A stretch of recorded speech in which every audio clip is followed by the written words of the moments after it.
वादी कश्मीर में गुज़िश्ता शाम मुतअद्दिद इलाकों में आंधी तूफान से रिहायशी मकानों, दुकानों और दीगर इमलाक को शदीद नुकसान पहुंचा है।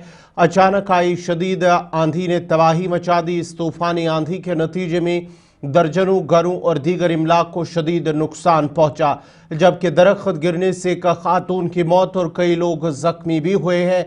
तूफान इस कदर शदीद था कि कई मकानों की छतें उड़ गई, दीवारें गिर गई और लोगों में खौफ हिरास की फिजा भी कायम हो गई। आंधी से खड़ी फसलों और मेवा बागात को भी शदीद नुकसान पहुंचा और तेज आंधी से बिजली निज़ाम भी बुरी तरह मुतासिर हुआ, जिसको बहाल करने के लिए कोशिशें जारी। और महकमे पीडीडी का मानना है कि करीब 70% बिजली को बहाल कर लिया गया और शाम देर गई तक पूरी बिजली सप्लाई को बहाल कर लिया जाएगा। जनूबी कस्बा त्राल में गुज़िश्ता शाम ही एक अफसोसनाक वाक़या पेश आया जब तेज आंधी के बायस एक सफेदे का दरख्त नीचे गिरा, जिसके नतीजे में एक खातून जाम बाक हो गई, जबकि राजौरी में भी एक खातून जख्मी हो गई।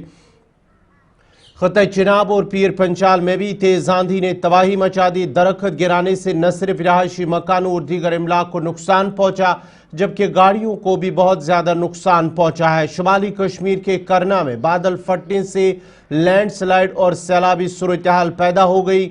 अचानक बादल फटने और शदीद सालाबारी ने 12 मेगावाट करना हाइड्रो इलेक्ट्रिक प्रोजेक्ट में तबाही मचा दी। प्रोजेक्ट तक रसाई की सड़क पहाड़ी ढलानों के साथ लैंडस्लाइडिंग से बंद हो गई।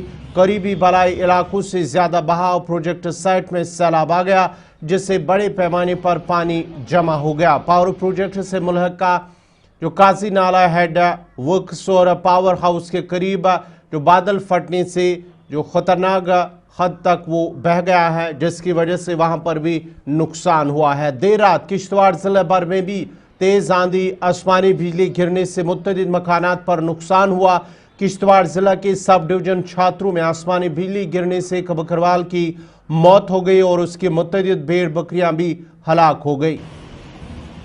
तफसीलात के मुताबिक सिंथर मैदान में खराबदोश बकरवाल अपने माल मवेशियों के साथ मौजूद था और इस दौरान आसमानी बिजली आ गिरी, जिसकी जद में आकर एक बकरवाल जाम बाक हो गया, जिसकी शनाख्त आज़ाद अहमद के बतौर हुई है।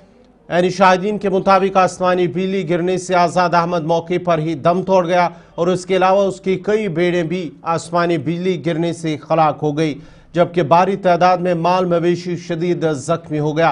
आज़ाद अहमद अपने ख़ानदान का वाहिद कमाने वाला था और माल मवेशियों के इसका जरिए माश था। वाक़े की इतला मिलते ही इंतज़ामिया और पुलिस मौके पर पहुंच गई और पुलिस ने लाश को पोस्टमार्टम के लिए अपनी तहवील में ले लिया, जबकि हुकाम ने महकमे वाइल्ड लाइफ को नुकसानात का जायजा लेने की हिदायत की है। और इस सिलसिले में आसमानी बिजली गिरने और तेज आंधी ने जहां जंगलों में कायम पजीर खाना बदोशों पर कहर ढा दिया, वहीं मैदानी इलाकों में भी मकानात की छतें उड़ गईं।